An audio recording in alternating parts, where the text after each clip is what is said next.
Sénégalais soxla nañ la xam yàgg nañ la dégg mais depuis bien sûr ñu tabb la je peux préciser que c'est votre première sortie alors bu ñu nee Waly Diouf Bodian doon cheminer ak Ousmane Sonko ba jamono ji soxla nañ xam comment vous vous êtes connu naka nga def ba intégrer Pastef et en quelle année. Voilà maa ngi je profite de l'occasion d'abord pour vous remercier ci li ngeen ma invité fii ci émission bi man sama duggu biir Pastef ak ni ma rencontré Ousmane Sonko c'est très simple Ousmane Sonko d'abord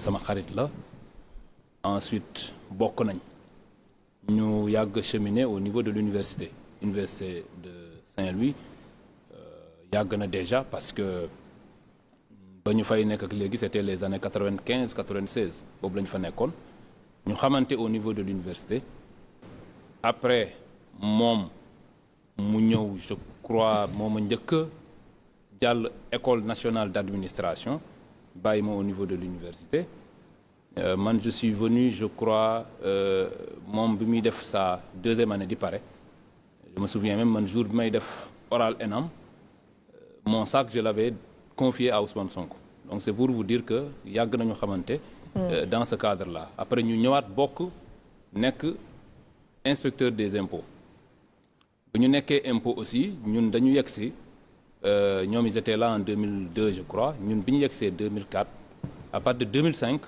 on a formé ce qu'il convient d'appeler jusqu'à présent d'ailleurs le syndicat autonome des agents des impôts et domaines le SAID. Alors ci biir syndicat bi moom mu doon diriger le syndicat à partir de 2005 man j'étais le chargé des revendications du syndicat et à partir de l'année 2012 je l'ai remplacé au niveau du secrétariat général man maa ko remplacé au terme d'une élection. Après cette élection-là entre 2012 et 2014 Ousmane Sonko s'est intéressé à la politique.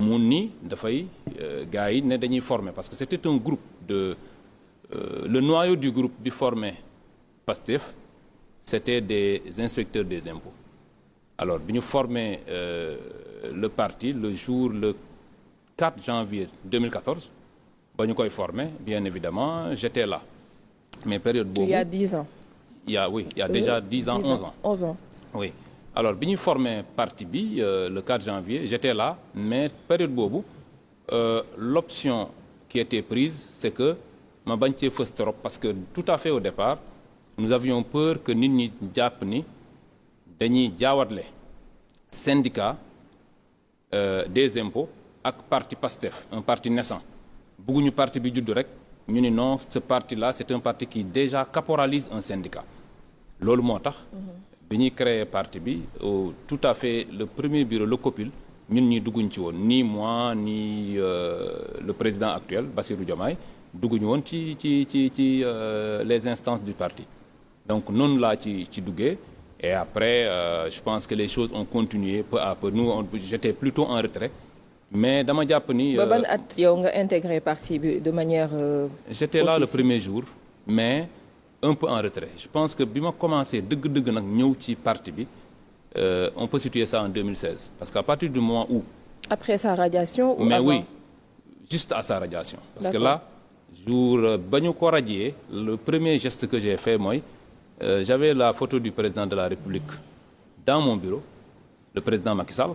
Il me radiait Ousmane Sonko dans les conditions yi mu ko radier mais j'ai enlevé la photo en son temps ma dindi ko. Pourquoi? Et à partir de ce moment non j'ai considéré que nous n'étions plus en République parce que si nous sommes en République moom dafa am ay règles yu muy dawee j'ai vu que voilà un inspecteur des impôts qu'on a renvoyé sans respecter aucune règle de ce moment ma ne mais lii jaratu ko quoi moi c'est par esprit républicain que j'avais la photo du président de la République dans mon bureau mais à partir du moment où le président de la République peut se comporter ainsi j'avais enlevé sa photo et je l'avais voilà c'est une photo que l'un des amis apéristes m'avait laissé je l'avais enlevé donc c'est un peu dans ces conditions que je suis entré disons dans Pastef sans tout à fait au départ être dans les instances alors.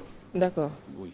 te boobu ñu ngi leen doon reproché bokk na ci li ñu doon reproché Ousmane Sonko mooy da doon génnee ay secret d'État di génnee ay mbir yoo xamante ni daal en tant que koo xamante ni da nga nekk ci lu ñuy woowee fonction publique mënoon nga ci am benn réserve. Est-ce que jusqu'à présent vous maintenez cette position de dire en tout cas que yooyu ngeen doon génnee à l'époque du woon secret d'État et que aujourd'hui yéen mën ngeen defaat lu mel noonu en étant au pouvoir? Oui, nous on a xam nga loolu pour wax ne ni pour firnde ni position boobu ñu ngi ci des ba tey on défend les lanceurs d'alerte. Parmi les premières mesures du gouvernement, il y a cette défense des lanceurs d'alerte. Ousmane Sonko li mu doon def c'était de l'alerte, c'est-à-dire que il y a des textes au plan communautaire, au plan international qui disent que le fonctionnaire qui se rend compte d'un certain nombre d'actes qui peuvent porter préjudice à l'État se doit de les dénoncer. Encore que Ousmane Sonko à l'époque il prenait des informations qui étaient même sur la place publique. Am na yoo xam ne da koy jëlee ci internet di ci wax donc il y avait pas réellement comme ils l'ont dit de violation de son devoir de réserve. C'est d'ailleurs ce qui avait indigné les gens à l'époque que des informations qui pouvaient être accessibles à tout le monde puissent être le fondement légal d'une radiation qui est un acte extrêmement grave. Et aujourd'hui, qu'est-ce que ça vous fait de voir li ngeen def yëpp ci parcours de 2014 jusqu'à 2024 vous prenez le pouvoir ak bien sûr d'une manière péripétique parce que dund ngeen ci lu nekk tey boo ko doon résumer cette conquête du pouvoir de 2014 à 2024 lan lay doon? Nous considérons que nous avons participé à écrire l'histoire. On s'est bagarré, on s'est battu. Dañoo xeex ak Macky Sall xeex boo xam ne du woon xeex bu yomb. Je pense que ku ci ne ci biir Pastef ñun ñëpp on a des expériences personnelles. C'était un combat xeex la boo xam ne dañ ko waroon a ñeme. Nous étions d'abord dans un cadre syndical. Syndicat bi peut-être moo inspiré loolu boo xoolee Pastef quelque part c'est la transformation d'un syndicat en un parti politique. Boo xoolee le président de la République, le Premier ministre, le ministre de l'Énergie, toutes ces personnes-là, moi-même et d'autres, nous étions dans un syndicat. Mais est-ce que nekkul loolu moo tax ñu leen di reprocher tout le temps que yéen vous vous opposez, même en étant au pouvoir, vous continuez toujours à vous opposer parce que de base vous êtes des syndicalistes et xam nañ syndicaliste nu muy mel, sa nature et tout. Aujourd'hui, est-ce que vous affirmez cela, que vous opposez même en étant au pouvoir? Non, on ne peut pas s'opposer en étant au pouvoir. Nous sommes juste des gens qui ont un certain tempérament, qui avons l'esprit, on se bat pour faire bouger les lignes. Loolu c'est pas de l'opposition. Je pense que nit ci boppam moo war a am farlu Pastef, comme son nom l'indique. Nous sommes des gens qui se battent pour changer les choses. Alors, on ne peut pas s'opposer à nous-mêmes. On peut maintenant avoir entre nous des contradictions qui sont normales dans tout type d'organisation, mais bon, on ne peut pas mënuñu nekk au pouvoir ba pare di opposer wu à nous-mêmes. Loolu dinañ ci delluwaat tout à l'heure. Il y a bien entendu beaucoup de contradictions internes dans Pastef, ce qui est normal dans un parti politique. Dinañ ci ñëw ci kanam tuuti. Alors bu ñu nee Waly Diouf Bodian, on va parler également de ce que vous êtes aujourd'hui, du DG du port autonome de Dakar. Nga ñëw ci benn bërëb boo xamante ni daanaka yaatu na lool ci li nga xam ni moom mooy ay bànqaasam comme on dit. Tey bi nga ñëwee jël sa fonction depuis sa prise de fonction ak léegi état des lieux yi boo ko doon def lan la joxe parce que jot nga def ay actions jot nga def ay audits et tout ça ci tënk lan nga fekk biir port autonome de Dakar.